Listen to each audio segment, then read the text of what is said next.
I can't do that.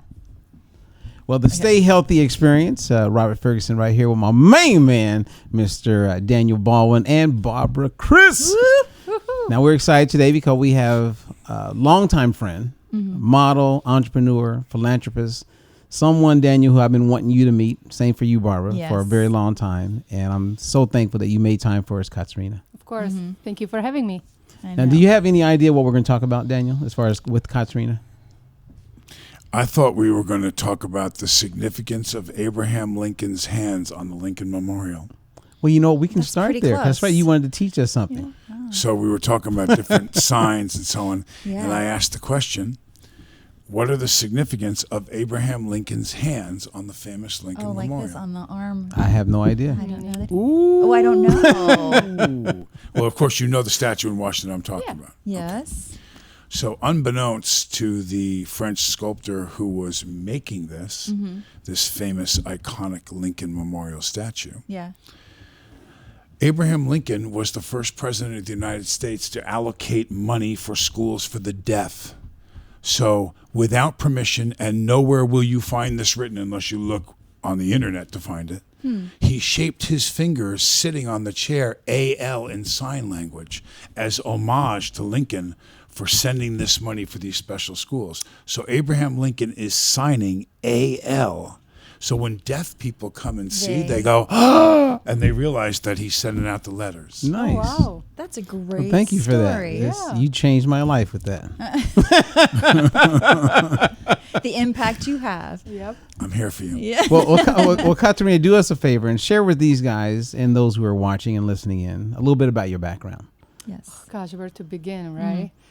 Born and raised in Slovakia, former Czechoslovakia. I came to the United States in 1998, the greatest 90s. And I slowly made my way up here, I guess I could say, right, in the entertainment industry. Started literally from the floor, as people say. I used to clean homes as an immigrant. I passed out flyers. I worked in a restaurant where I was abused pretty much. And, slowly I kept going, and I met so many amazing, amazing Americans, many wonderful people who were there to help me and pulled me somewhat up to where I am today. I mean, the story is so long. Today I own a media company, digital media company. And, I used to model, but honestly, I just had fun with modeling. I don't consider myself as a successful model, as you like to pitch me sometimes, but thank you. And that's what I do today. I have a digital media company, and I'm a hardcore vegan. I like to promote a plant-based lifestyle because I truly believe in it. And I also like to talk about the breast implants because I think that's something it's very hard to research, and we'll talk about it more specifically in a minute, so I don't want to jump the gun. And what else? What else would you want to know? I don't know, but I'm just trying to envision. I would mess my house up worse and worse and worse every day. Could you imagine Katarina showing up saying, "Hi, I'm from the company to come clean your house"? I'd been like, Well, I have quite a few stories from that because "Are of you that. kidding?" So funny. I'd have been breaking stuff. Going, "Yeah, you got to stay for another 3 hours." She was like, what is going on with this place? I was 22 years old, and I looked quite, pleasant, I think. And I would have clients who would stay home and they would get naked and hoped for something. Oh, my goodness. And thank God nobody ever forced me into anything. So I Right. was always very polite because I just need to get paid at the end. So clean my kitchen cabinets or whatever I had to do, and I'm done. Thank you. Here's the check, and I left. Yeah. You're like, I'm out. And she's like, I'm out. Yeah. Fortunately, nobody ever, like I said, pushed me or forced me into anything. So I have only good experiences, I would say, because I'm a European. We're a little bit more open-minded, I think, sometimes when it comes to sex. So seeing a naked man with spread You're legs, like, and? hoping I'm going to go into the jacuzzi with him is like laughable to me. I love it. So I should have wore the suit. I should have. I mean, but you weren't a model at the same time, were you? Like, No. That was my very beginning when I immigrated. I had no idea what to do here. Everything was so foreign, and it was a major cultural shock. Oh, I I'm mean, sure. people would have family members in picture frames. I'm like, we don't frame pictures of our family members in the house. Little things that you don't think about. I mean, I saw rows and rows of picture frames, and I'm like, that's so cool that they embrace family members like that. Or women driving behind the wheel with hot rollers, and I'm like, isn't she embarrassed? Back home, like, you have to be always put together decently, and you can't have bobby pins or forget hot rollers in your hair. That's true, definitely in European. And then driving pets in a car, like, dog happy, looking outside the window. I'm like, people over there have dogs on chains, and that's completely wrong, but that's how I grew up, right? Unfortunately, that was normal back then. And it should be said that in New York, when I grew up, you never ran around the house naked in front of the maid. I mean, you never. We did not do that. That's true. That wasn't part of it. But I had quite few good-looking men who I clean houses for, and they would take me on a jet ski on Sunday afternoon or did something fun, and I was able to learn about the American culture. I was able to learn about the holidays. Many clients, I had this older lady who loved me so much. She actually put my picture in the picture frame amongst her family. How cool. And she would take me for my first makeup shopping, and she introduced me to the foundation that women wear and stuff like that, and they just loved me and rooted for me, and it was great. I mean, I can't complain. I mean, I got to learn about Americans in general, I think, so much by being in their household for a year and a half or something like that. So when did someone make the comment? Obviously, you're cleaning this house, and they say, you know what, you would look good on a magazine cover. You know what? It's when I moved to Los Angeles, because I lived in Orange County at the beginning. That's where I clean homes, and then I moved to LA, and I wanted to work in the restaurant to make more money because everybody was talking about tips and like you make so much money from tipping, basically. So I got my first job at an Austrian restaurant on the 3rd Street Promenade in Santa Monica. Oh, wow, yeah. And that's where people started telling me, because, me wearing my ice cream girl hat and apron and just scooping ice cream in the restaurant and stuff. And these people would be just feeding me with like, do you have a mirror home? I'm like, yeah. Have you seen yourself? And cute compliments like that. Right. And why don't you model? And I'm like, well, I'm already, first of all, 23 at that time or something like that. And I'm short, I'm not too skinny. And, you have those European standards in your mind, like what model should look like. And then you start paying attention to other women who model. And then one of these customers in the restaurant told me once, like, how hard do you have to work to make $500? So I'm like, oh, that's like 5 nights, 500 tips, whatever. I'm doing my math. He's like, imagine you could make additional 500 just for a day of work as a model and put it aside, because I live from a paycheck to paycheck kind of. Right. And it got me thinking. I'm like, if I could make extra 500, then I can put it aside, buy a ticket, go home, and stuff like that. So I ended up, actually, one of the customers in the restaurant, he was an actor, and he introduced me to a photographer, and it all kind of began there. Because what I love about this place here in California is that when people see a potential in you, they are happy to help you. They are happy to offer you a helping hand and pull you somewhere. Whereas I was used to growing up in the society, and I love my country, don't get me wrong, but people drag you down. They don't want to see you succeed, because they are unhappy themselves. And it's hard for them to be happy for others, So to me, being here those years were so significant in shaping my character, I guess, who I am today in my 40s, simply because I saw the good in people and how people could be, if everybody wanted to be better and nicer and more helping others and stuff like that. And then the charities here. And I just saw the society as an amazing society. I know people like to talk about LA as being shallow and this and that. And, obviously that side is there. It's entertainment industry. But I always see those everyday people like you. Well, you're not an everyday person, but just people in general who I meet, the neighbors, and how amazing they are. I mean, when I was robbed and everything was stolen from me and I was blackmailed, it was the Americans who came and offered me a room to stay and extra clothes and stuff like So that. you were here by yourself. Your family wasn't here with you. Correct. Yeah, Oh, I was here okay. by myself. Yeah, and I tried to find a little community of people from my country at the beginnings, because you kind of hope that they would kind of be with you and Right, help like you. But it was the opposite. They literally stole my stuff, blackmailed me, wanted money, and then Wow. I ended up for 2 weeks just in one pair of shorts, underwear, and a tank top, and I would go in a jacuzzi in those shorts and tank top because I had absolutely nothing else. And I hate when that. I hate when I'm sitting across from pretty 22-year-olds who are in a Right. tank top and a jacuzzi. I mean, here we go again. Yeah. Whoa. That's what people expect to happen when you move to LA. Right? Yeah. That's why they want me here. yeah, no, I love it. Please lighten it up, because I tend Yes. to be very serious, because my life has been very serious in general, I think. You know? Well, it's funny. Like when I first learned about you, a guy named Skip, who's like a Emmy Award-winning like film guy. I was talking to him. I said, I need to meet someone who is like maybe up and coming, or they're making it happen, that I could work with, like celebrities, in the beginning stages of my nutrition and weight loss world.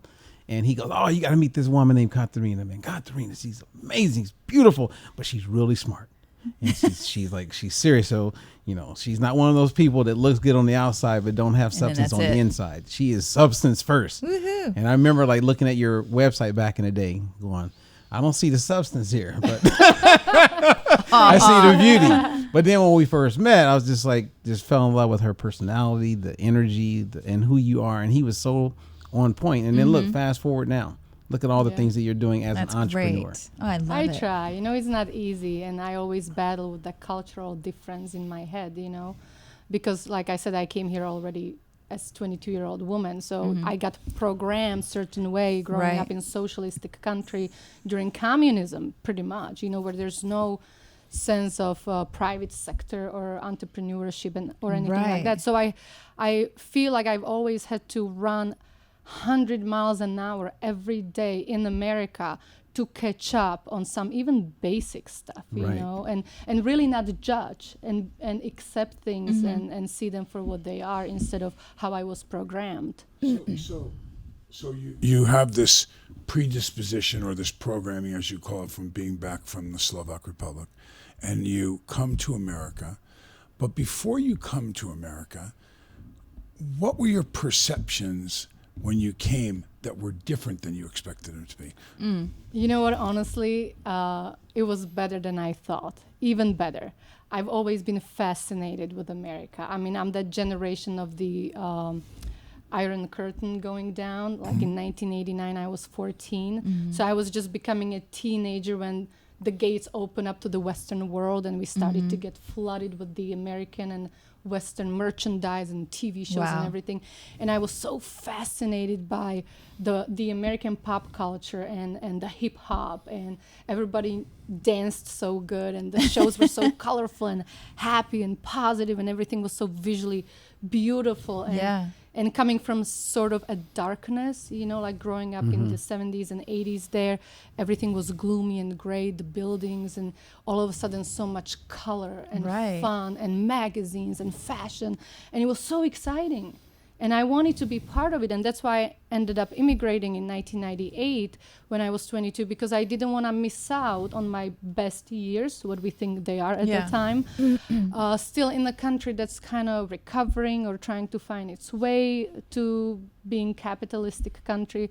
I really wanted to throw myself into this place and just figure things out. I had no expectations.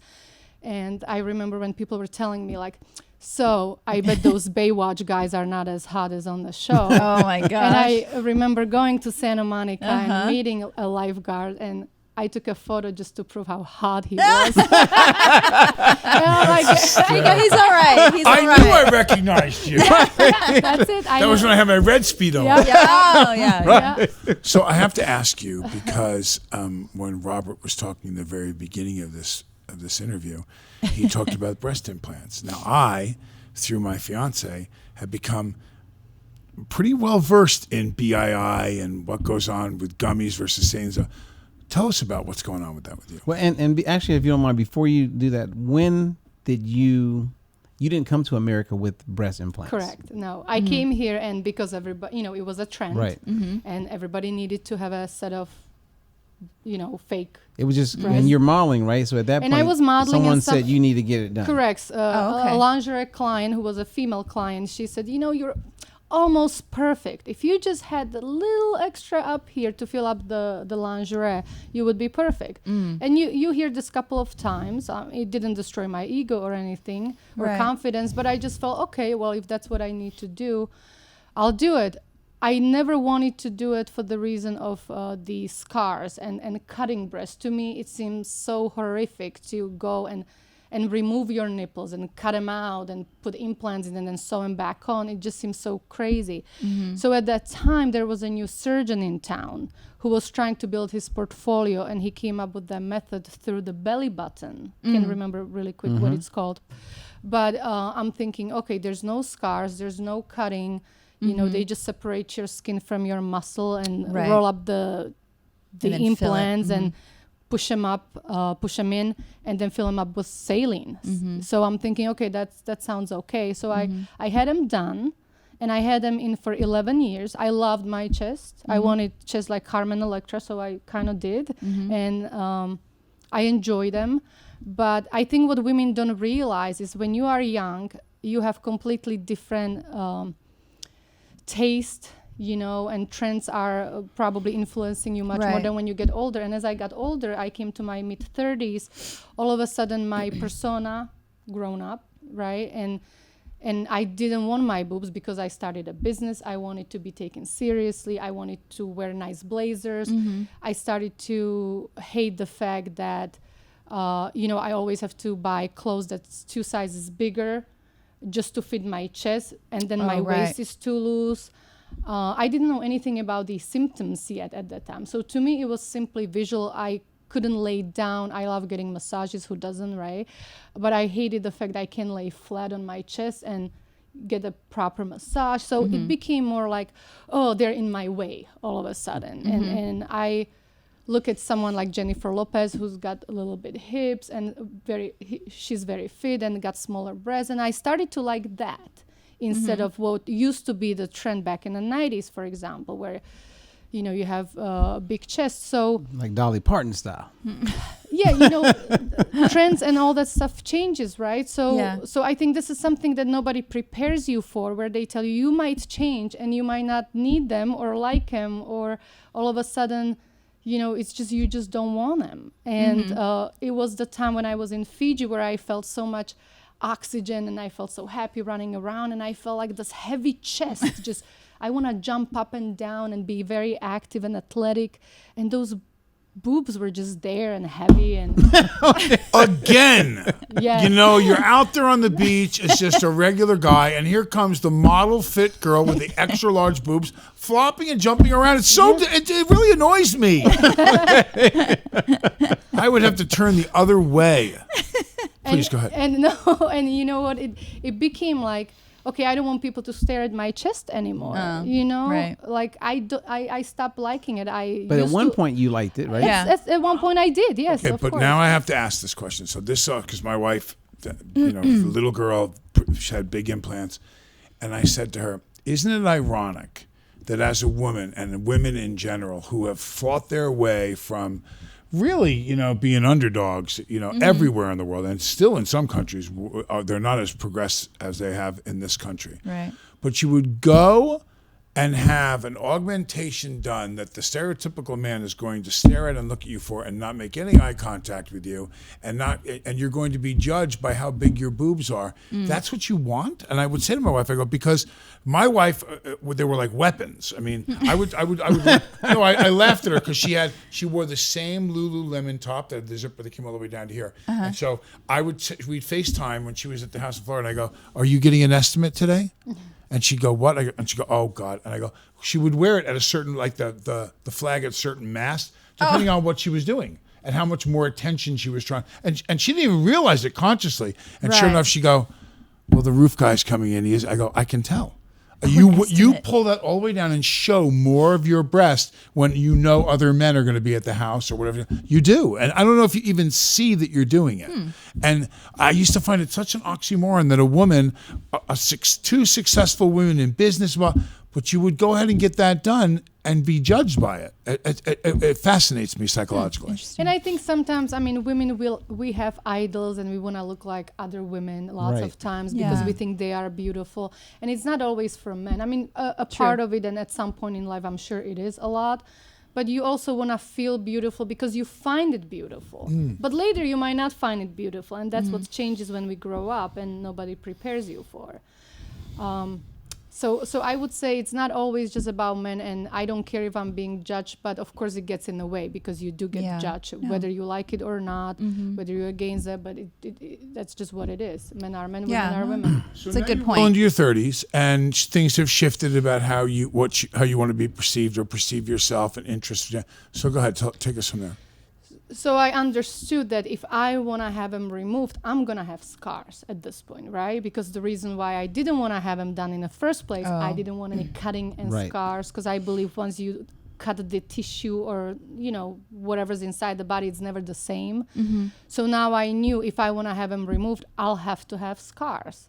So, I kind of put it on hold because I don't know, plus it costs money, right? And I was just waiting, but I got a Facebook message from one of the Facebook friends who I've never met. Her name is Angela. And she sent me a message saying, you should do a story about breast implants, what they're causing and all the side effects and blah, blah, blah. And she kind of in details described all the symptoms and what she found out because she just had them removed. Oh, so she was experiencing. And as I was reading that message, and I'm like, yes, I have that. Yes, I have allergies. Yes, I have shortness of breath. Yes, I have this. And I'm thinking maybe it's all tied to the implants, so. And how long had you had them at this point? 11 years. Okay. I had them for 11 years. So now I'm doing my research online because, I have a magazine. So that's why she reached out, because my magazine is for women and she wanted she suggested I should write about it. So now I'm doing my research, but there's no information on the internet. It's all about why you should have them put in, not to have them removed and stuff. So I didn't do anything just because I felt like I don't have enough data. I don't have any facts really to back it up. But there was a point where, because I always wanted to have them out, but there was a point where I was at the store in January. And this is after I received her email. And they had 3 beautiful jackets on sale. And they were really so beautiful. And I'm like, okay, I try them on and I couldn't close them. They were perfect everywhere. I just couldn't close them through my chest. And I'm like, enough is enough. I'm buying all 3 of them. And I'm going to have my breasts removed, my implants removed. Right. Just so I can close those jackets. And that was my decision when I'm like, that's it. I want to look nice in fashion again. I want to look elegant. I want to look classy and all that stuff. So fortunately, I had a friend who was a plastic surgeon. She used to do head and neck cancer reconstructive surgery at UCLA, and then she transitioned into a plastic surgeon. We were very good friends at that point, so she was the only one I trusted, and she didn't want to do it. But I'm like, please take him out. Like, I just don't want him. And she's like, you're not gonna look good. Your breast's gonna look like pancakes.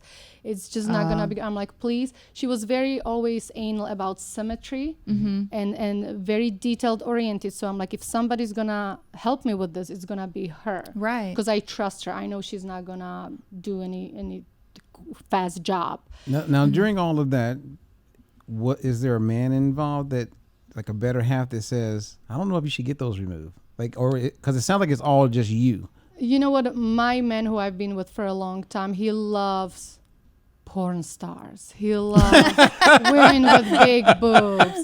He loves all that. He's a healthy man. You know what I mean? But he met me when I came to America 21 years ago when I didn't have him done. And he fell in love with me back then. So, of course, he loved my chest after, but that's not why he loved me. I mean, he True. fell in love with me Right. when I was here fresh off the boat, literally. So he supported whatever you were Whatever. going to do. He supported. I mean, of course, he would prefer the other way, but he's happy for me, whatever. I mean, he loves me the way I am. So a man wasn't an issue in this case. So she... That's good. I mean, we need to stress that because I watch so many of these young girls Yeah. that are getting it done primarily because of the response they get from men. Yeah, but there's so many men who actually reached out to me on social media after I started to promote the explant, and they said, please, I'm so glad you're talking about this because my girlfriend wants to have him done, and I'm so against that. She's beautiful the way she is.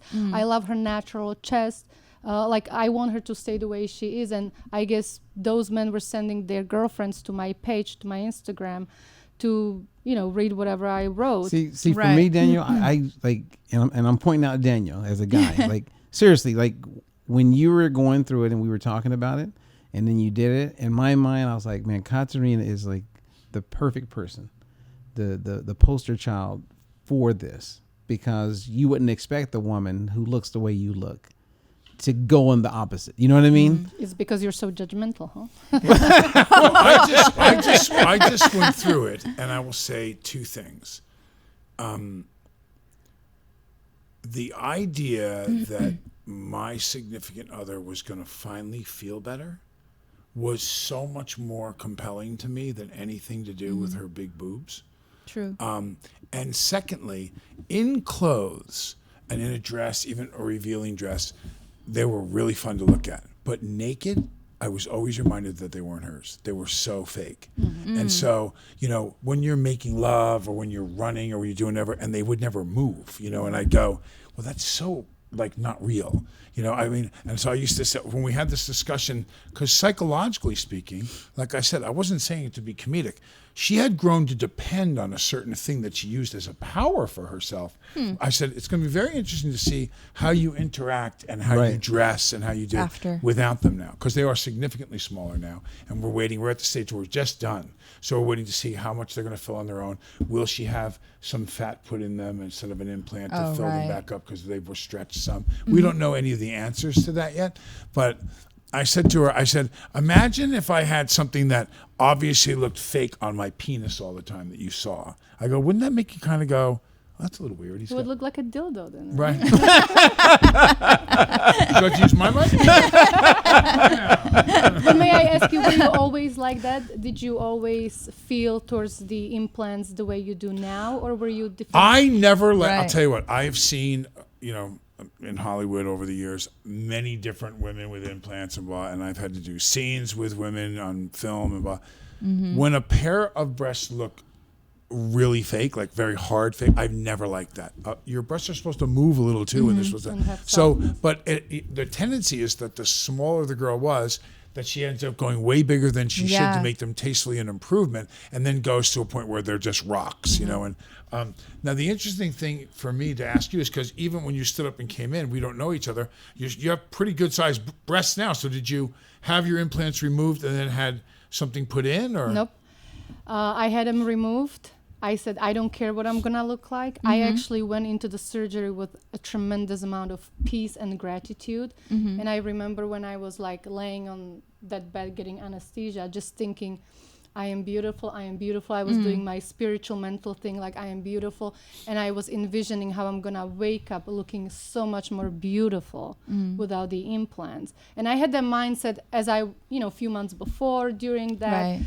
And once I had them removed, I immediately loved my chest. I mean, I had the support bra. My breast was again like when I was a teenager, and I loved that. My whole chest was so much smaller. I looked skinnier, basically, without those extra implants here. And I just loved that. But a couple of weeks later, when I went for a checkup, I started to notice the difference of one breast versus the other, right? Like when I leaned forward, one kind of stretched further down, one ended up being stuck here. The nipple was being pulled and kind of inward, and all this was happening. So I still didn't care, because I'm like, I want to... I want to be natural. I don't care. It hurt, of course, because there's lots of scar tissue and all that stuff. Of course, yeah.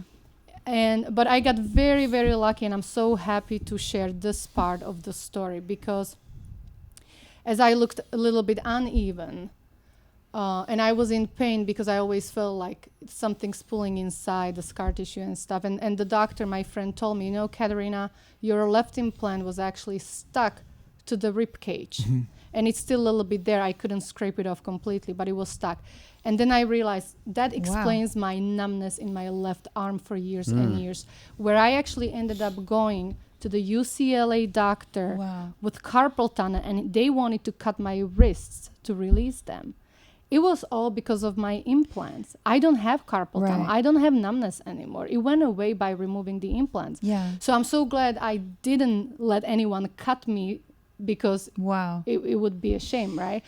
So now she said the other implant looked like a scrambled egg, like the scar tissue, I mean, because I guess when I was getting my implants done years ago, they were put in with a stick, right? As they rolled up the implant, they put it on a stick and they kind of push it under. And I guess the doctor at that time maybe pushed too hard, and it went all the way up to my arm, or like my shoulder somewhere. So it created this extra opening that created scar tissue to close. I see. Yeah. So she thought it would be a very easy procedure, but it wasn't. She actually it took much longer than she thought it would, because my breast really looked beautiful on the outside. It moved. I was very lucky because I always had enough breast tissue. So she thought it would be easy, but she's like, no, you never know what's inside the body until you get in there. And I think that's what many women don't realize, because they don't see inside their body. So a couple of weeks later, as I was sharing, my unevenness with my friend who's a producer, she said, I know a guy who's very good with breaking down the scar tissue. He just did mine on my stomach. And you should try him. He's a little expensive, but he's like a miracle, I'm telling you. So I contacted the guy, and he said, I'm like, do you have any experience? He's like, no, I've done it. I understand the lymphatic system. I understand nerves and basically the whole body. Right. And he said that after the first session of him breaking down my scar tissue inside my breast, I will be 50% better. I'm like, 50%. I don't believe it, But at that point, you're like, you'll try, right? Anything. I'm not kidding. Like I woke up. I wasn't sleeping. But after the massage, I got up after he worked on my scar tissue, and it was so painful. I mean, he was pushing inside my nipple, under my nipple side. I mean, it was so painful. Wow. But I got up, and my chest was literally 50% better right away. It filled up with blood, like healthy, circulation again. It just started to perk up, and it wasn't pulling my breast so much anymore inside, because he probably loosened up the scar tissue that was holding my nipple from inside. And I'm like, oh my gosh, this is amazing. So he came like 3 more times, and I must say, knock on the wood, can I say boobs? I just love using the word. My boobs look really like almost like in high school or before I had them done. I'm going to play this guy in a movie. I'm going to play him in a movie. I mean, I want to back up just a quick, like a question, because you did mention a few, like you were experiencing some symptoms already, but can you maybe explain a little bit more about and how long you were experiencing these symptoms? Absolutely. And that's the whole key here, right? Because over the years after I had my implants put in, thank you, I started to experience everything from allergies. I started to be allergic to avocado, banana. Was this right away? Like no, throughout the years, right? Okay. So I can't recall exactly when. And today you're not a... Right. No now... problem. So it's different now. Shortness of breath. I actually developed polyps on my vocal cords, which I had to have paralyzed. And when I went to UCLA, they told me, we've never seen worse condition. And we've had all kinds of celebrity singers here. I got to the point where my diaphragm was so swollen because my polyps were so huge, they wouldn't close. And I would lose all the oxygen in my body. So I would faint, literally, because I couldn't hold oxygen inside my body. I believe it was linked to my breast implants, because when you sleep with 10-pound chest, and I like to sleep on my back, and it's so heavy, and you breathe very shallow, right? Because you don't realize it, but you do. and it's cutting off your blood flow, all those little veins and capillaries and everything that's inside your body. And you have these two heavy bags constantly sitting on them. Like there's no blood flow, there's no oxygen, there's no vitamins, nothing's going in there. And I believe like I started to lose my voice. My voice became very raspy to the point where I couldn't say a word. And that's why I had to have my vocal cords paralyzed. It's because I overstrained my voice trying to always breathe and say something and not realizing it's probably because I'm having a hard time breathing because of this extra 10 pounds or whatever that was sitting on my chest.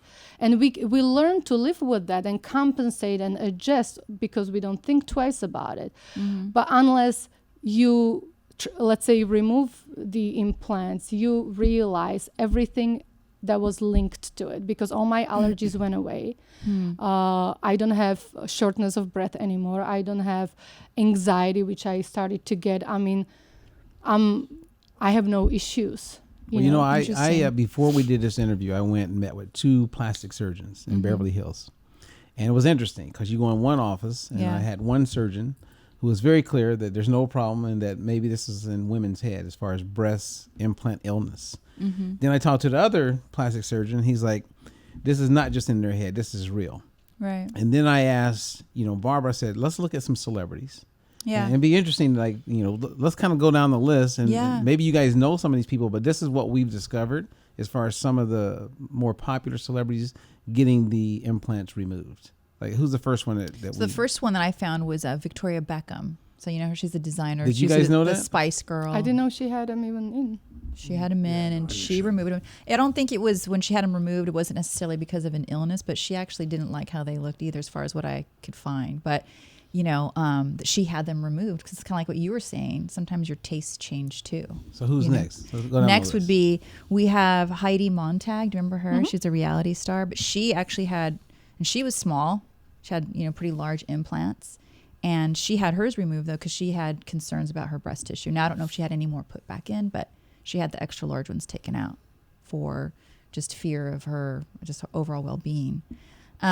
Melissa Gilbert, Little House on the Prairie, remember her? I would have. I mean, she dressed so conservative, you wouldn't even have known. Yeah, her story is actually kind of interesting. That's why I ask a little bit about time, and then I'll kind of interject here, too, is that I do have my breasts augmented. I've had them for 6 years, and knock on wood, everything's good. But her story is interesting because she had hers for 12 years, and she was informed that, that you should have them checked every, 10, 15 years or changed.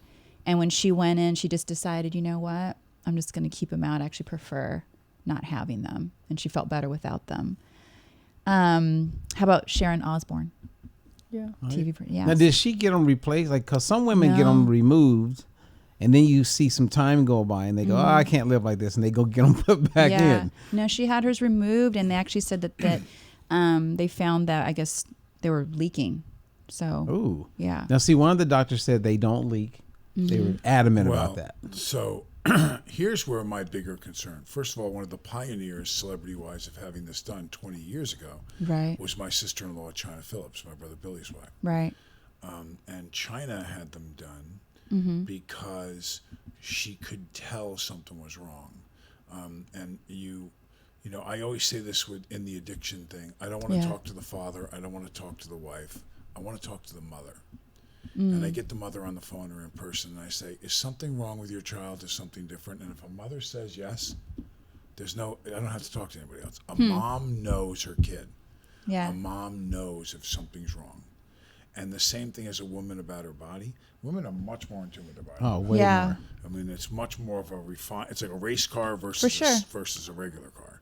And so a woman knows a little thing, she's like, oh, that's not right. Right. So when a woman knows something's wrong, you should listen to it because they know better. And I'll tell you this, the most ironic part of this, and one thing that concerned me about your particular procedure is that they left some of the capsule in on your rib cage, because the capsule itself, which the body forms itself around naturally around the implant, is in an en bloc procedure, which Dr. Feng, who's one of the leaders in the world and probably the best known in the world, the big thing for her, she removes the entire capsule. She actually does a test to see if any of it has leaked out before, to target those spots to make sure you get it out.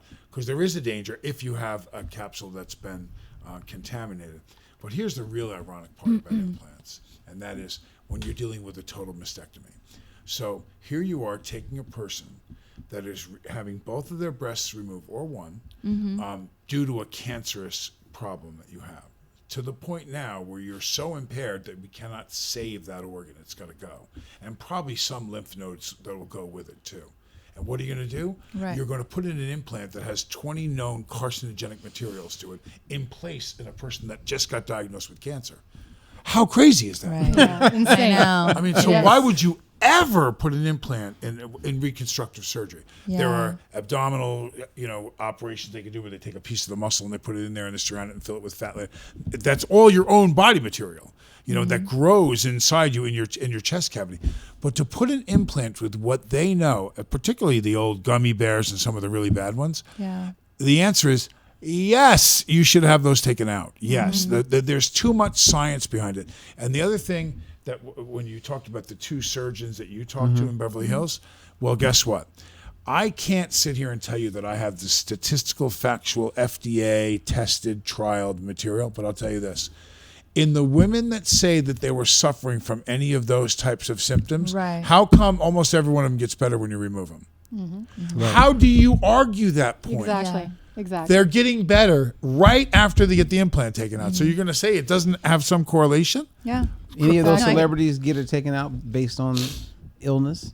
Yeah, actually, there's a few. Crystal Hefner, Hugh Hefner's widow. Yes, she's a big... And she had hers removed, and then she said, when she had them taken out, that unexplained back pain, constant neck and shoulder pain, immunity issues, things like that. She had some reoccurring infections. It helped with that, or taking them out helped alleviate that.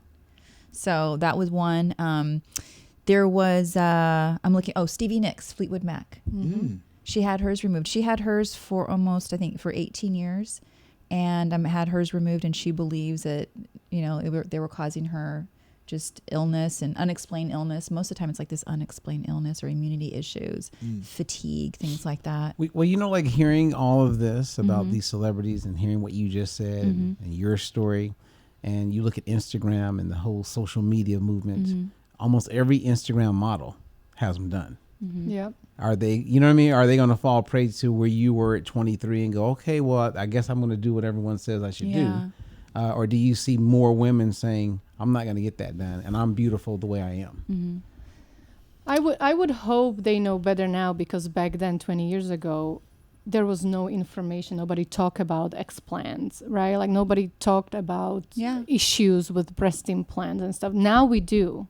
Now finally it's on TV, it's on the news. It's like, I did. I asked like them you. that. I said, I asked these doctors, I said, okay, so since more people are talking about it and these doctors are actually removing implants, I said, have you noticed that there's less people wanting to get breast implants done? Yeah, what they And they say. go, absolutely not. It seems like more people are but getting is it done. because it's LA maybe too? No, that's not going to change. And I'll tell you what's going to make it change. What's going to make it change is when the class action lawsuit comes against the companies that make the breast implants, and you can no longer, once that's proven in a court of law and they have to start paying out like they do in the opioid problem, now you're seeing these multi-billion-dollar payouts, then it's going to be, the FDA is going to say, okay, we don't want to leave ourselves susceptible to a lawsuit. So you can't put these in until you find something you can put in.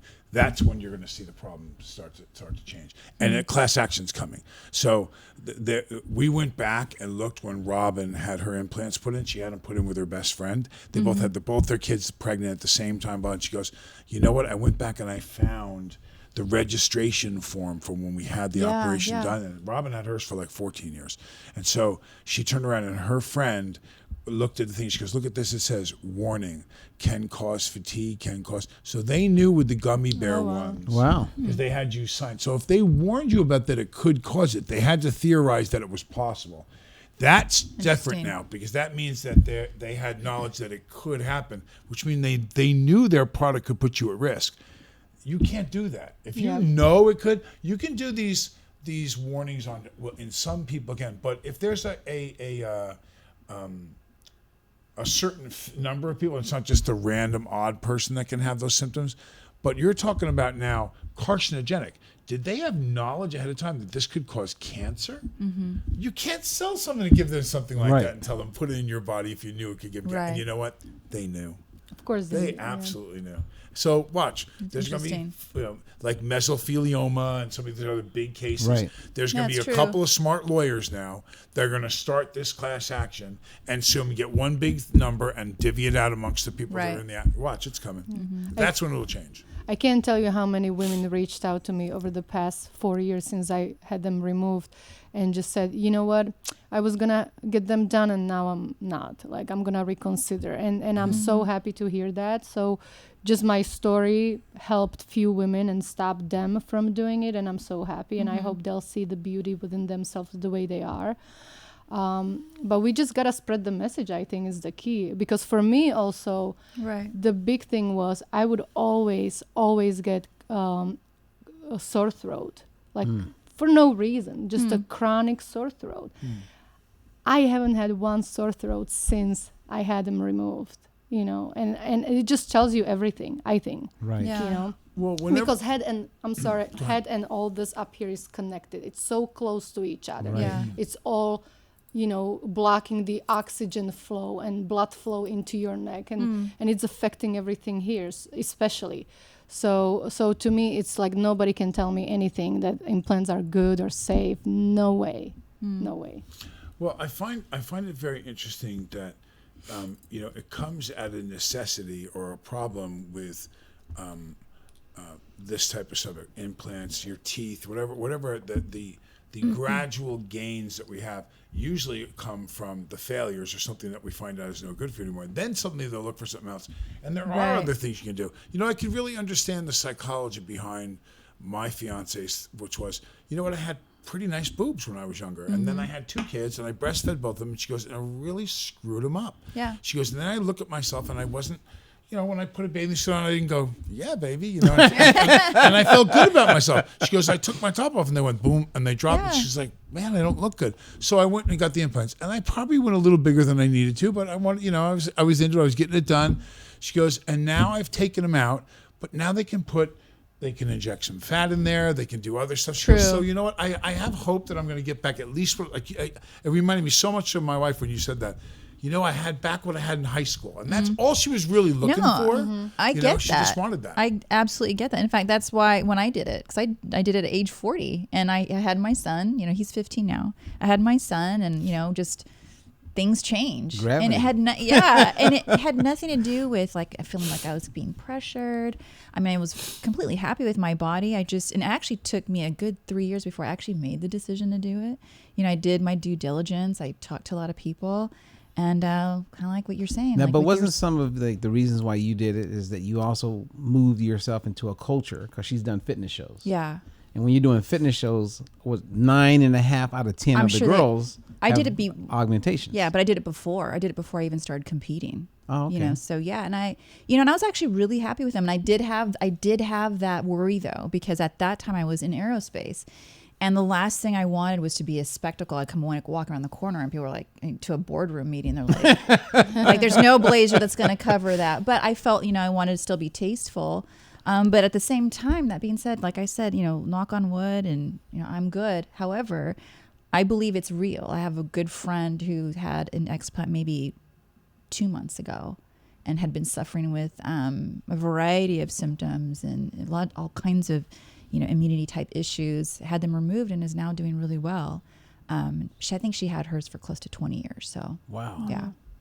You know, when you're young, you just don't want to have to wear a bra. You just, you know, you just want to have your chest, put a tank top on and look great. And I think it's more about just looking good, right? And like I said, had I known what I know now, I don't think I would ever have them put in. For sure not, you know.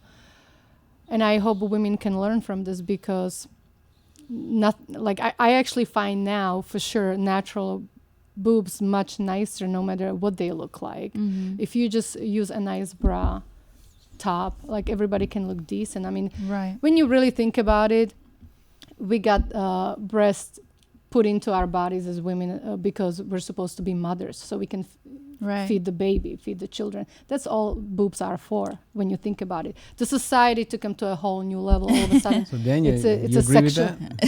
that? That's, I mean, why? Look at the animals, right? Cow, why does she have breasts? Right. You know, big breasts. It's just to feed the babies, you know, and it's the same for everyone. We all of a sudden objectified and made it such a sexual thing, which I understand, and it's Right. fine. I was part of that culture where, you know, you're a sexy girl and all that stuff. But let's just really look what's happening with these implants, because it's no joke. It's no joke. I mean, I can't tell you how much younger I feel without them, how much better I can lay down and get my massage done properly. I feel beautiful. I actually feel more confident without them now. You know, I feel like this is me. I like myself. See, you this is know? almost like a self-esteem Yeah. conversation. See, It is. there's It's really, where really interesting. and you're hitting on exactly what I said. So I always look at what's the lesson for me, or Yeah. how am I supposed to grow from this? And I said to Robin, you know, she's now constantly, you know, it's only 2 weeks, and she pulls her top and she goes, I think it's filling more here, but they're significantly smaller. But Right. And I went, you know what, Robin? You're going to have to redefine yourself. Yeah. I said, really, for Right. her, she really, I mean, I've seen her, and I don't believe she does this on purpose, but I've seen her talk to someone and put her hand up and go like that. But she's so used to going, look at how great my boobs are. And she was so used to that. Honestly, it became part of who she was. I know that when I Interesting. met her, I was like, damn, this girl's got a rockin' body. You know, and I thought she was way younger, but I said, we started talking, and I said, you're 46 years old?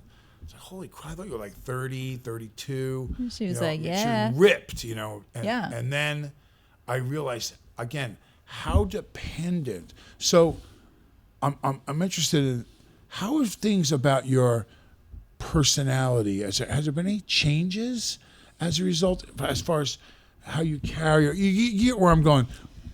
Yeah, I just feel so much better about myself, right? Let's begin there. I feel younger. I feel more beautiful. I feel I respect myself more. I feel, now I feel actually like a model more than before, you know? Now I feel like this is what the normal body is like. I just respect myself much more. I think I'm not so insecure. I mean, I'm sure age has a lot to do with it. I'll Yeah. be 44 next month. So, you know, it's like we all grow older True. and more mature and stuff. So that's part of it. But it's just, you know, I've never used my boobs for anything really other than myself, be honest with you. And even when I shot with so many photographers, they would always say, you're so interesting, like you have this nice chest, but you never use it in photos. You always do this, you know, like I kind of cover them almost, and I use my face to model, use my eyes, because, you know, we have nice eyes, so it's all in the Yeah. eyes. So you know what I'm I The money always shot. yeah, I always felt my eyes is my stronger side than anything. That's what makes me compared to other models. So I never really did any of that or used it. It was nice when rock stars were interested in me, you know, because they like boobs, right? But that's about it. You know, I just liked it because it balanced my hips better. I've always had little booty, and people would comment, you know, that I have a big ass and stuff like that. So I feel like if I get my chest done, I'll be more proportionate than I was. Right. The symmetry was better. The symmetry Hey. was better, and it worked. And like I said, I was very happy with what I looked like with them. But we change, and that's a thing. That's True. something you're not prepared for. We change, and I meet so many women who feel trapped now in their own body. I make friends, obviously, because I'm older. I have friends who are in their 40s, 50s, even 60s, Yeah. and there's not one of them who would tell me, "Oh, I'm so happy with what I look like," or that I have them done. Every single one tells me, "I so wish I had balls to take him out, but I'm so scared what I'm gonna look like." My doctor, another would say, my doctor said if I have him removed, I'm gonna have these giant 4 scars, you know, through my Right. chest. And they are so afraid of what they're gonna look like after, and they are literally trapped in their own body, and I see it. And they don't look better, because even when you get older in your face and you have this chest, it kind of doesn't work. like I feel it makes you look older almost. See, as you're saying, feel trapped, my mind goes to the epitome of breast augmentations in the world we live in today, and that's Kim Kardashian. I couldn't imagine Kim removing hers. Why not? Because I believe a big part, kind of what Daniel's been saying, of who she is based on her chest. Like she's the opposite of you. Like she does, from a distance, she does almost everything to enter the room and say, "Look at me," right? It's like if there was arrows pointing, they would be pointing at her chest. Yeah, but I might disagree. I think with her, in her case, I think it's so much more than just that. Maybe you see it because you're a man. Yeah, see, that's the truth. So she is an example of what I have warned other friends of mine, particularly in our business, being an actress, so on and so forth. And you are judged as a woman. I in an earlier episode of the show, I said, we were talking about my daughter wanting to become an actress. And I said, God, I hope not. I mean, you're judged so much more as a woman. There's so many, the criteria by which you're successful and the number of roles for women versus, it's much harder for women in this business. For sure. So with that said, the danger for me, for the housewife who, Robin's story, lost her breasts the way they used to look because of children, blah. Well, I don't know this. I'm not Kim's surgeon, but it seems to me, if you look at before and after pictures, she's had much more done than just her breasts. So she's gotten caught in what I worry about. I watched the other day, and I'll give a male version of it. I watched Botched the other day. Oh boy! And I'm watching the show now. I know those guys, and I know one of them all the way back from when he was just the husband on Beverly Hills Housewives. And I looked at his face, and I thought, oh my God, what has he done? I mean, crazy. And they talk openly on the show about how many surgeries they've had done. I mean, his face looks so screwed up. Right. And there's friends of mine from the movie business that I've made movies with 30 years ago. I saw one guy, and I won't say his name, but I did a movie with him 25 years ago. I saw him in a restaurant, and I didn't recognize him. Looks so different. I mean, he had cheek implants put in, and it just... Kenny Rogers. Mickey Rourke. Yeah, I know. I'm That's not horrible. I know. I'm not saying who. I have to agree with that. Mickey I'm not saying. Like, whoa. But and for the male that I'm talking about, I thought he was so beautiful. We're going to go back and look at what movie We're we gonna did be like, 25 years ago. So Google that right now. That's right. So IMDb. So but again, the problem is, where do you begin, and when you make a decision to have your body change from what God gave you, and where do you end with that though? Because then it's, well, gosh, what would that look like? And as I look at, and I hear my agent say, they've decided they're going to go a little younger, and I go, well, would that make me look that much younger? And how much more dye can I put in my hair, and how many pounds can I lose? Oh, it can be but for a woman, a slippery slope. it is so much worse for a woman. Yeah. And so now, but as they get to be in their 50s, and listen, you're going to get older. Right. But Kim, have you ever seen pictures of Kim's ass 20 years ago versus Kim's ass now? That's not the same. I mean, if she's backing up, that ass enters the room an hour and a half before. I mean, it's Right. scary, some of the stuff Yeah. that they have, the augmentation and things are going on. And I guess for some people, they just think that looks, I thought she was quite pretty back in the day when she didn't have Yes, any. I gorgeous. remember I met Beautiful. Kim. The first time I met Kim, I think she was probably 16 or 17 years old. And their whole family, because, Bruce Jenner. Careful now, Calabasas. there's no statute of limitations. That's true. I mean, but you're right. She was striking. She was a beautiful girl. She stood out like she's one of those beautiful young girls. I knew her Yeah. dad all the way back when he was an OJ lawyer Yeah. and part of the Dream Team, and what a brilliant man he was. And I often think about Rob when I watch Chris and I watch the show and everything. And, a famous family, I can relate to that. And I think, I wonder if he's not going, well, what are you guys doing? Because they're smart girls too, very smart. They are, yeah. But they're so dependent on. Are they just smarter than we are, and they've turned this into this giant business? And or Maybe Sort of Kim they will did. do it. Sort of they did. sort of they did. Yeah. Yeah. And you know what? I mean, I am nowhere near Kim's fame or anything like that, but I do have my small fan base over the years, right? From modeling and stuff. And, you know, it's funny because I still feel like I have the same fans whether I have my implants or not, because there's so much more that goes into someone's persona and why people follow you or like you.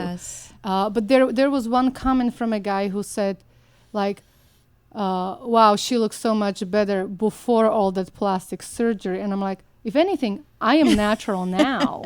So, you know, like I should look better now. But he's like, I look so much better before all that plastic surgery. I'm like, if anything, I had that before, not now. So people have like different ideas of you and how they want to see you and perceive you and stuff. But I think in Kim's case, I mean, she seems very smart, educated woman. I think she is beautiful, even with all the fillers and everything she has done. I think she has a certain demeanor and grace about her somewhat. And I think women don't like her just because of her chest. I think if she had her implants removed, they would still follow her because of all the other qualities she represents. I think they are extremely smart family, especially the mother.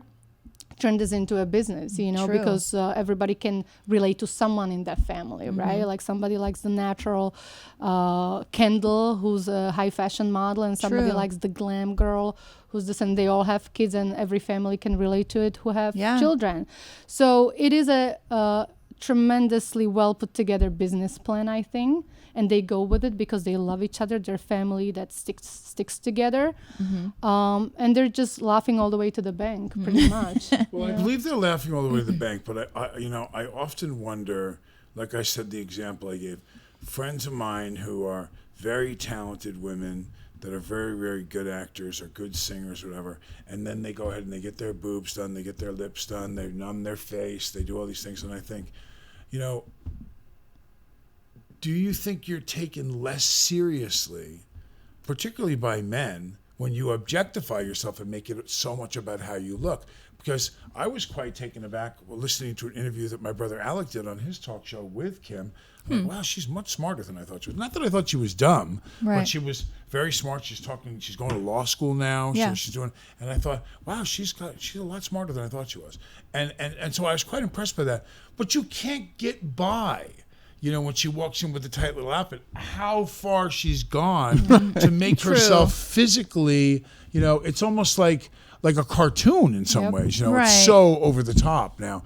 And I wonder if she regrets that. I wonder if she regrets not really being taken as seriously as she could, because, man, she was really well spoken and she was quite articulate and she knew what she was talking about too, subject matter wise. I mean, she was bright.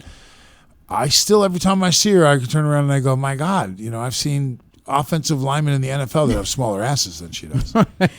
And now I'm going to give us a chance. We have about 10 minutes. Okay. And only that we can go on. I know. This is good. So this is good. I'm gonna share like one of something that's in my head, and I want to get your thoughts on it, and then we'll kind of go to Barbara, and then we'll end with you, Daniel. Is that cool? Okay, great. And so in my space of helping people lose weight, years ago, I discovered this woman who she was in Hawaii, and she was a therapist, and a big part of her job was doing like psychological interviews with people before they had bariatric surgery, because you have the Tongas, Samoans, right? It's like a lot of it's part of their culture, right? To be heavier, and so as you got smaller, you kind of didn't fit in, right? And they didn't really see that as pretty. Well, this lady who I went to meet with for 30 years had been interviewing people, and in that screening process, she would then go back to the doctor and say, this person is prepared for bariatric surgery. So they had to pass that test. And so I asked her a question while I was with her after spending a couple hours. I said, so do you believe that if everyone had higher self-esteem that you have met, that we wouldn't need bariatric surgery? And she says, absolutely. There would be no need for any of that. I agree. If self-esteem levels were addressed and people were given that kind of energy and attention. So what's your thoughts on that? That's a good 100% agreed. Yes. And I think it comes in a place with this particular case too, because I think we are growing up so insecure. I think we're constantly, as people, as children, we are getting whether bullied or being taught by parents we don't matter, depending on which culture you come from, right? I remember me just deciding to go to America. Oh, you think you're something special? You think America's waiting for you, like you're nothing, and when you are programmed this way, you have very low self-esteem. You feel like you don't matter, you don't exist. The world is a better place without you. And I think if we took responsibility from the beginning and raised our children with more love and care and compassion, in many cases at least, and boost their confidence a little bit, because it's not easy to be confident, because especially as a teenager, you compare yourself to others. Yeah. And, to me, growing up, I was always, everybody was trying to prove me that, yeah, you don't matter, they are better. You don't even go there because they're there and they don't need you. And it's so hard to find that self-esteem and high confidence and feel like, you know what, I'm as good as they are. And I deserve what they have. I deserve the same opportunities, because just simply we all deserve good things. And you end up doing so much of that mental work for years and years to try to reprogram, and it's so difficult, and you always tend to slip back to your upbringing, because that's so rooted in you. That's your foundation. You're always standing on your roots, and it's always subconsciously there. And I always doubt myself till today, and I feel I've come a long way, but I still question myself. I still feel not good or not worthy sometimes, and I catch myself, so I try to do my thing. So I feel like if we can as a society, or parents, especially families, I think, really nurture the children from the beginning and tell them how amazing they are, and all the good stuff that they need to hear, instead of putting them down, I think would make a huge difference. I don't think many women would end up getting breast implants. I think when you're a young woman, it has a lot to do with self-esteem in many cases, and people compare themselves. So I do agree 100%. I think that's like a big problem solver in many cases, not just that one that you were talking about. Thank you. Because I definitely think about that, having two daughters. Yeah. You have two daughters. And I've seen how Daniel is with his daughters, and how they communicate, and I do the same. And it's like, if we nurture these kids to grow up with higher levels of self-esteem, we're probably less likely to have them come to us and say, I need to look more like that woman on TV. Or that woman on it's the when you magazine. feel, variety of it's when things, you right. feel like nothing, then you try to look like somebody, or True. you feel like if they like her, and if I look like her, then I'm gonna be accepted too. And it comes from the place you feel like you're nothing. Yeah. You know? So if you're able to help develop that character and healthy self-esteem and confidence, where no, I am beautiful, I'm great, not being stuck up or anything, just healthy, then they will grow up and be like, no, I am me, and I'm great, and she's great too, good for her.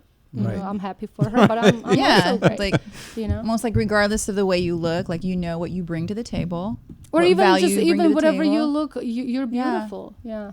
That's a great. If everybody played the violin, we'd have a lot of violinists. I know. But no one I mean, played but the guitar or the it's a great horn. It's great we all conversation. Have different talents. It's great conversation, and I like how you say that, because I think also with me, because I was older when I did it, I did ask myself a lot of those questions, like, okay, making sure why am I even considering this?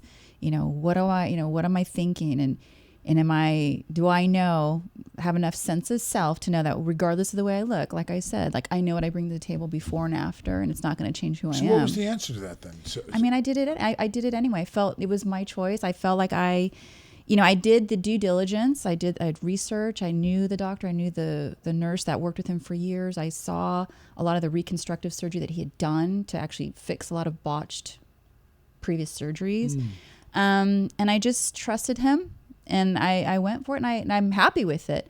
That being said, though, I'm not insulated to the fact that I'm going to take care of my body with my implants and just regardless. And if God forbid something like that happened, I would be, take the proper precautions or the proper measures to deal with it. But It's just a gamble because every single body is different, and True. you just, no matter how many successful stories you might hear, you just never know what your body is going to do with the implants and what's going to happen. So to me, it's just a huge gamble that's not worth it at all. No, I hear that. I think. So what do you got? What do you got, Barbara? What are you going to say? More? All right. Well, you want a few more? Oh. Well, as we kind of work around the table. No, it's your turn now. Yeah, it's your My turn. turn. Yeah. No, this is a great conversation. I mean, like sitting here, like, man, there's just so many great things. Right. I especially like the fact that you shared how, because you got your implants young, and as you age and you realize, like, your taste changed, your just thought process changed, that it makes you wonder if there was some kind of a, like you said, a screening process almost for girls, women who are, relatively young, that they're actually like truly, taking the time to I think think nobody about should have it done. No, there doesn't even have to be a crazy. screening process. Just stop it. Like, stop doing it to your body. It's just too disrespectful, Right, the gamble is too high. The gamble is too high, and you have only one body. And you will have to live with it for the rest of your life. But one of the things that doesn't get talked about a lot is the fact that whenever you put something that's unnatural and not part of your normal body into your body attacks it. Your body is trained to attack. But even an artificial heart or a valve, your body starts attacking that thing, trying to kill it. It's like, hey, that's not part of us. Right. So you immediately bring that upon yourself when you get implants. Your body starts to attack that. Yep. Yeah, I mean, we can take this to so many different things too. We can talk about people when you smoke, or just all kinds of habits that cause excess fat. All this stuff that we're doing to our bodies, the air we breathe, or whatever it may be. There's like so many different avenues that you can take this to. The same discussion about, what are we doing to limit, if not eliminate, some of these foreign, invaders to our bodies. Right? It's. Well, I bet if you went on like one of those talk shows, those crazy talk shows like Maury, and they just let you like talk about breast implants, and you have your side, you have the Eden Sassoons of the world saying, "Don't do it, don't do it," and then on the other side, you got women who are like ready to fight you and grab your hair, saying, "You need to do it. Everyone has the right to do it." Yeah. Oh, you have a right to do whatever you want, Right. but I think everyone should look at their body as a best friend or something like that, and just. Do you really want to cause that to your best friend? Do you want to cause this pain and suffering and take a gamble that your body might really struggle for the rest of your life? Because it's not just that. It's like I said, I had chronic sore throat. I had shortness of breath. I had allergies. I had to have my vocal cords paralyzed because they grew so big. I mean, my body struggled, and I had no idea it's linked to my breast implants until I had them removed. So do you really want to do that to your body and force it to live with it? As we get older, as we know, your body has a harder time to recover, rejuvenate and all that stuff. So we're just talking about that. So it's going to become more and more difficult. When you're young, everything seems so easy and invincible and all that. But That's true. But just learn from others. Learn from the people who are a little bit older and who've gone through it, people like me, let's say, and take notes and make a decision based on that. I didn't have those people around. Nobody talked about that. The only question that was raised, like, what do I do 10 years from now when I have them put in? Well, you don't have to have them replaced unless something happens. But nobody tells you, well, you might change and you might start liking more droopy boobs. You might start liking different stuff. Teardrop. Teardrop. Yeah. You know what? Because Droopy's not the way we do it. Teardrop. Teardrop. That's true. I'm just a big fan of the 60s, and I love how the women in the 60s looked like, with like no bra and just. That's what I told Robin. I said, now you can wear like see-through. Yeah, and the like, boobs were really just go out there hanging with kind of. it. Yeah. It was just kind of cool. I'm all about it no being pasty, dirty no now. nothing. No pasty, no Here we nothing, go. and it was so sexy and cool, and just the hair and. Well, let me say Yeah. this. I had a friend who's a plastic surgeon tell me this, and it's pretty funny, but it's true. If God really wanted us, men especially, to stare and pay so much attention to a woman's breasts, he'd have put her eyes where her nipples are to make conversation easier. Makes sense. Yeah. So hi there. Yeah. I mean, this emphasis society-wise on, when some guys are tall and some guys have big things and smaller things and girls have, I mean, you get what you get, I think that the difference, and I get in, wanting to accentuate, that's why you makeup, tattoos, Yeah. I mean, all kinds of different things. True. But if we're doing it and putting your health at risk by putting something inside you that is now proven to be a cancer risk, well, you're playing Russian roulette. Yep. I mean, so Right. So I don't know. I agree. Well, what would be some last words from you? Yeah. For those who are watching, who are on the fence. Oh, mighty Katarina. They're on the fence to have implants like placed, and then they're on the fence thinking, I'm thinking about getting them taken out. I'm only going to get it done depending on what Katarina says. Go. Pressure. Don't. Love yourself the way you are. You're beautiful. Focus, if you don't have perfect breasts or breasts you don't like, focus on what's beautiful about you and enhance that with makeup or hair extensions, whatever it is that you need to do. But do not cut into your body unless you have to. Unless you're in a car accident or something bad happens. Like, don't, because every cut means your body will never be the same. And as I said, the gamble is too high. And I think, like you said, it's a proven fact. By now, we have enough data to back it up. It's just not worth it. So, you know what? Definitely don't do it for a man, because they come and go. That's for sure. That's Check, for please. Sure. That is for sure. Come That's true. and they go. Yeah. Yeah. Well, and thank you for being here. Thank you. Yes, Thank you. thank you Thank so you. much. It was Thank you. awesome meeting you. Awesome. Thank you, guys.